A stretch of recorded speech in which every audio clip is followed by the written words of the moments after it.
A biography of Louisa May Alcott published in the June 1907 issue of School Education.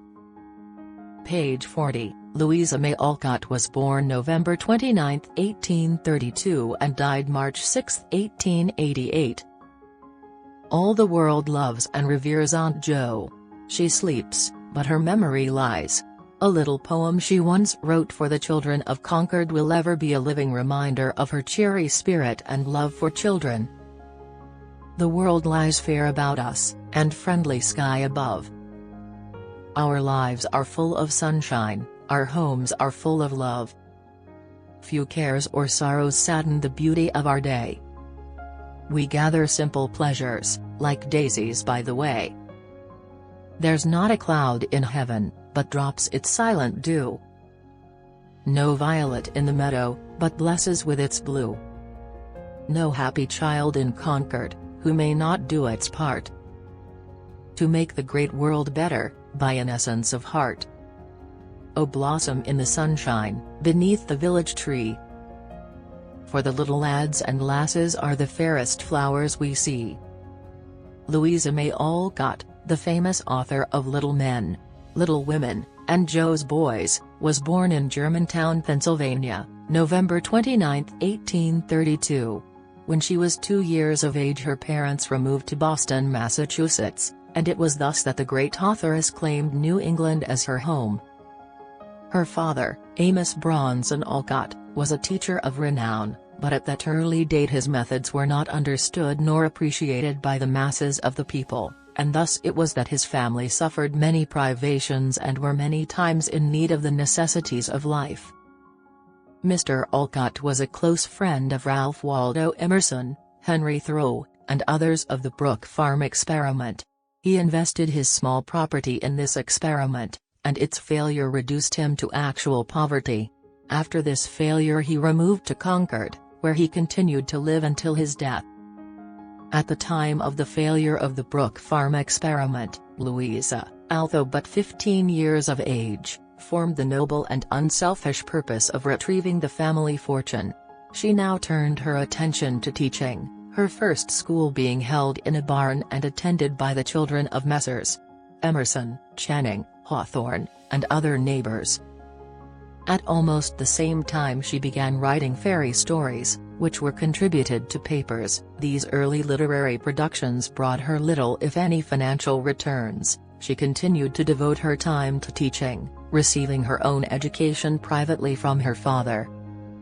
As a child Louisa May Alcott was very imaginative. She not only wrote fairy tales, but plays, which, together with her sisters, she enacted in a barn. These rehearsals were attended by all the children of the neighborhood and were highly applauded. Although the Alcotts were very poor, there was always sunshine in the home. The mother of the family was of a sweet, gentle, charitable disposition. She never obtruded herself in public, but was often seen in the room of the sick. At the mother's suggestion the children often ate only bread and milk that they might carry their nicely prepared meals to some poor woman and children. Miss Alcott's first book, Fairy Tales, was published in 1855. About this time her work began to be accepted by high-class magazines, and more comforts crept into the home through the medium of the pen of this devoted daughter and sister. Miss Alcott was very fond of young people and her writing took the form of books for the young. The result of her work is yet felt. The boys and girls all over the land are as well acquainted with Jo, Meg, Amy, Beth, Teddy, and all of Jo's boys as if they had really lived among them. It seems as if they must have gone to school at dear old Plumfield, and know intimately and personally Professor Bear and Mrs. Jo. Little Women was really a history of the home life of Miss Alcott's own family. Jo's history was that of Miss Alcott's own except her marriage to Professor Bear. Early in life Miss Alcott adopted as her life motto the words, "Hope and keep busy," a motto which might well be emulated by every boy and girl in the land.